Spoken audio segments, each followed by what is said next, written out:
Halo, Assalamualaikum. Apa kabar adik-adik? Sehat selalu ya. Ibu doakan kalian selalu sehat dan tetap semangat. Jumpa lagi bersama saya, Ibu Ani di Ayo Belajar Channel. Pada kesempatan kali ini kita akan membahas materi tentang listrik dinamis bagian pertama, khususnya tentang arus listrik dan hantaran listrik. Namun sebelum kita memasuki ke pembahasan materi, mari kita awali kegiatan kita hari ini dengan berdoa. Selamat berdoa. Sebelum kita memasuki ke pembahasan materi, di sini ada beberapa tujuan yang ingin Ibu sampaikan dan diharapkan bisa kita capai setelah kita mempelajari materi kali ini. Tujuan yang pertama yaitu diharapkan kalian mampu mendeskripsikan konsep arus listrik. Kemudian yang kedua, diharapkan mampu membedakan arah arus listrik dan arah aliran elektron dalam suatu rangkaian. Tujuan yang ketiga, menghitung besarnya kuat arus listrik. Dan yang keempat, menjelaskan konsep hantaran listrik. Nah, ini tujuan yang diharapkan bisa kita capai setelah kita mempelajari materi kali ini. Selanjutnya, coba adik-adik perhatikan gambar berikut ya. Di situ tampak lampu menyala terang di malam hari. Apa yang terjadi jika di malam hari tidak ada lampu yang bisa menyala? Tentu akan sangat gelap ya. Nah, pertanyaannya, apa yang menyebabkan lampu-lampu itu bisa menyala dan kenapa bisa menyala? Ada yang tahu jawabannya? Kalau belum tahu, kita simak pembahasan berikut. Oke, kita lanjut dengan pembahasan materi tentang listrik dinamis. Kalau pada video sebelumnya kita sudah membahas tentang listrik statis ya. Nah, sekarang kita akan membahas tentang listrik dinamis, yaitu listrik yang berubah-ubah atau bergerak dan mengalir menghasilkan arus listrik. Jadi listrik dinamis itu listrik yang berubah-ubah atau bergerak dan menghasilkan arus listrik. Nah, arus listrik itu sendiri apa? Arus listrik adalah banyaknya muatan listrik yang mengalir dalam suatu penghantar persatuan waktu. Muatan listrik yang dimaksud di sini adalah elektron. Sudah kita bahas ya di video sebelumnya tentang listrik statis.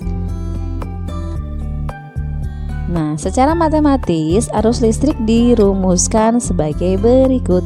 I sama dengan Q per T, di mana I adalah arus listrik, satuannya ampere, Q adalah muatan listrik, satuannya coulomb, dan T adalah waktu, satuannya sekon. Nah, itu tadi ya persamaan dari arus listrik. Arah arus listrik dan elektron. Selanjutnya, arah aliran elektron dari potensial rendah atau kutub negatif ke potensial tinggi atau kutub positif. Jadi elektron mengalir dari potensial rendah ke potensial tinggi, yaitu aliran elektron. Sementara arus mengalir dari potensial tinggi atau kutub positif ke potensial rendah atau kutub negatif. Arah arus listrik ini bisa kita analogikan seperti arah aliran air, di mana air akan selalu mengalir dari posisi yang lebih tinggi menuju ke yang lebih rendah. Begitupun arus akan mengalir dari potensial tinggi ke potensial rendah. Nah, kita ambil contoh, perhatikan gambar berikut. Arus mengalir dari positif ke negatif. Kenapa? Karena kutub positif itu potensialnya lebih tinggi, sementara elektron itu sebaliknya, mengalir dari potensial rendah ke potensial tinggi. Selanjutnya, mengukur arus listrik. Alat ukur yang digunakan untuk mengukur arus listrik adalah ampermeter atau ammeter. Cara mengukurnya yaitu ampere meter disusun seri dengan komponen yang akan diukur kuat arusnya. Coba perhatikan gambar berikut. Nah, ini alat ukurnya. Bagaimana cara kerjanya? Kita rangkai seri. Ini ya gambarnya. Coba ada diperhatikan. Selanjutnya, beda potensial. Beda potensial atau disebut juga dengan tegangan adalah perbedaan jumlah elektron yang berada dalam suatu arus listrik. Kita lihat di sini ada gambar sebuah baterai di mana satu kutub positif dan yang satu kutub negatif. Pada kutub positif jumlah elektronnya lebih sedikit dibandingkan dengan kutub negatif. Sehingga ketika dihubungkan oleh suatu penghantar akan terdapat beda potensial yang menyebabkan terjadinya aliran arus listrik. Nah, untuk lebih memahaminya, coba ada diperhatikan gambar berikut. Ada gambar A dan gambar B. Kalau kita perhatikan di situ ada tanda plus, berarti muatannya positif ya. Coba ada diperhatikan jumlahnya. Jumlah muatan positif di benda A lebih banyak dibandingkan dengan jumlah muatan positif di benda B. Itu artinya potensial benda A lebih tinggi dibandingkan dengan potensial benda B. Nah, kalau seperti ini, kemana arah arus dan kemana arah aliran elektron? Kita lihat, arus mengalir dari A ke B. Kenapa? Karena arus akan mengalir dari potensial tinggi ke potensial rendah. Sementara elektron sebaliknya mengalir dari B ke A. Karena elektron mengalir dari potensial rendah ke potensial tinggi. Bisa dipahami ya? Selanjutnya ada lagi gambar. Nah, di sini kita lihat muatannya negatif. Di mana benda A muatan negatifnya lebih sedikit dibandingkan dengan benda B. Kalau begitu, benda mana yang potensialnya lebih tinggi dan benda mana yang potensialnya lebih rendah? Kira-kira yang mana? Tadi kalau gambar yang atas, semakin banyak positifnya berarti muatannya semakin tinggi ya. Nah, ini kalau bendanya negatif gimana? Nah, untuk muatan negatif, semakin sedikit muatan negatifnya berarti potensialnya justru semakin tinggi. Dan semakin banyak potensial negatifnya, semakin banyak kutub negatifnya berarti potensialnya lebih rendah. Kebalikannya sama yang positif ya.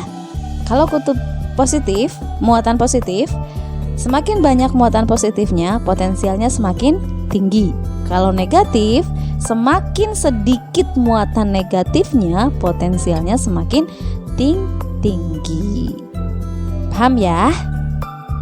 Selanjutnya, nah untuk membantu adik-adik lebih memahaminya, kita ada contoh soal. Yang pertama, perhatikan gambar berikut. Ada dua benda A dan B, muatannya negatif. Pertanyaannya, berdasarkan gambar di samping, jelaskan kemanakah arah arus listrik dan elektron jika kedua benda bermuatan tersebut dihubungkan oleh suatu kawat penghantar. Masih ingat arah arus listrik kemana dan arah arah elektronnya kemana? Arus akan mengalir dari potensial tinggi ke potensial rendah, dan elektron akan mengalir dari potensial rendah ke potensial tinggi. Karena ini muatannya negatif, berarti potensial yang tinggi itu benda A, sehingga arus akan mengalir dari A ke B, dan elektron mengalir dari potensial rendah ke potensial tinggi. Dalam hal ini dari benda B ke benda A. Gitu. Paham ya? Perbedaannya arah arus listrik dengan arah aliran elektron bisa difahami? Contoh soal yang kedua, arus listrik sebesar 5 ampere mengalir pada suatu kawat penghantar selama 1 sekon. Berapakah besar muatannya? Kita identifikasi dulu besaran-besaran yang sudah ada, yang sudah diketahui. Apa saja? Diketahui I sama dengan 5 ampere dan T sama dengan 1 sekon. Ditanyakan Q. Dari rumus kuat arus tadi, kita bikinkan segitiga pengaman. Seperti biasa, cara kerjanya tinggal kita tutup besaran yang ditanyakan, sehingga diperoleh rumus untuk mencari Q itu sama dengan I kali T. I-nya 5 ampere dan T-nya 1 sekon. 5 ampere kali 1 sekon. 5 kali 1 berarti 5 kolom. Sehingga diperoleh muatannya adalah sebesar 5 kolom. Lanjut. Nah, barusan contoh soal sudah ya. Untuk bahan evaluasi adik-adik, di sini Ibu punya 2 latihan soal. Silahkan dikerjakan ya di buku tulisnya adik-adik masing-masing. Kita lanjutkan dengan pembahasan hantaran listrik, di mana arus listrik itu dapat mengalir melalui benda-benda tertentu ya. Berdasarkan kemampuan menghantarkan listrik, benda-benda dikelompokkan menjadi 3 kelompok. Yang pertama ada konduktor listrik, yaitu bahan-bahan yang dapat menghantarkan arus listrik dengan baik. Contohnya tembaga, perak, dan emas. Karena perak dan emas itu cenderung harganya mahal, maka kabel-kabel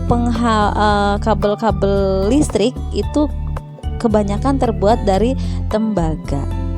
Jadi dalamnya tembaga, tapi di luarnya dilapisi bahan isolator ya. Mungkin bahkan Ibu yakin lah adik-adik pernah melihat kabel, pernah memegang kabel, di rumahnya juga mungkin ada ya kabel. Itu kebanyakan terbuat dari tembaga bahan konduktornya. Yang kedua ada isolator listrik, yaitu bahan yang sangat buruk untuk menghantarkan arus listrik karena di dalam bahan ini elektronnya sulit mengalir. Contohnya ada plastik, ada karet. Yang ketiga, bahan semikonduktor listrik, yaitu bahan-bahan yang jika berada di suhu rendah dia bersifat sebagai isolator dan pada suhu tinggi bersifat sebagai konduktor. Contohnya ada karbon, silikon, dan germanium. Ini ya 3 kelompok bahan berdasarkan kemampuannya dalam menghantarkan listrik. Selanjutnya, kemampuan suatu benda atau suatu bahan dalam menghantarkan listrik itu bergantung pada hambat jenis suatu bahan. Semakin kecil hambat jenisnya, maka semakin baik kemampuan bahan tersebut untuk menghantarkan listrik. Hambat jenis itu apa? Hambat jenis adalah besar hambatan setiap jenis kawat yang panjangnya 1 satuan panjang per satuan luas penampang. Secara matematis dirumuskan R sama dengan Rho L per A, di mana R adalah hambatan suatu kawat penghantar, satuannya ohm.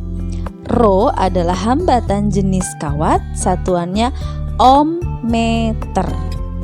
L adalah panjang kawat, satuannya meter. Dan A adalah luas penampang kawat, satuannya meter persegi. Ini ya. Selanjutnya,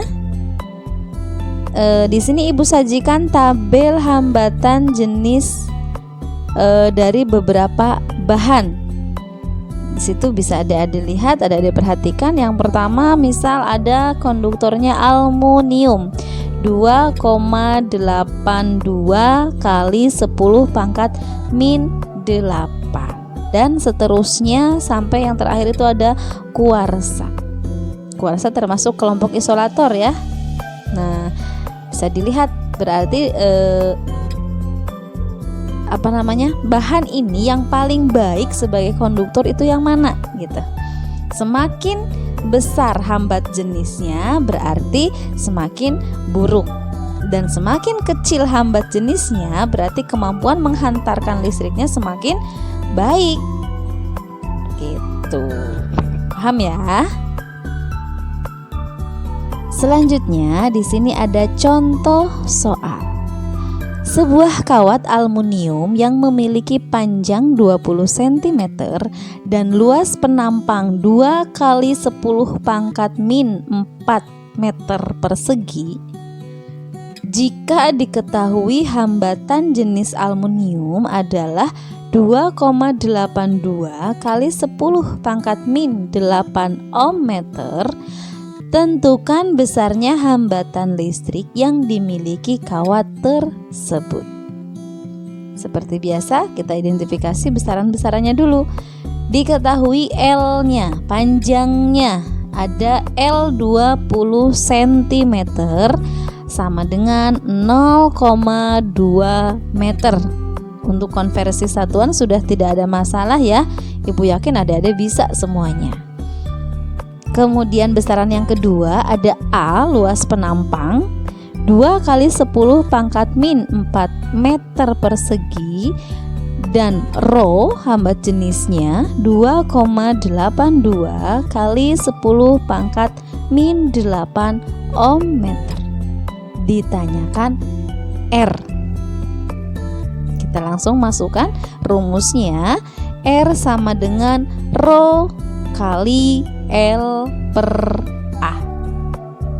Masukkan angkanya 2,82 kali 10 pangkat min 8 ohm meter kali 0,2 meter per 2 kali 10 pangkat min 4 meter.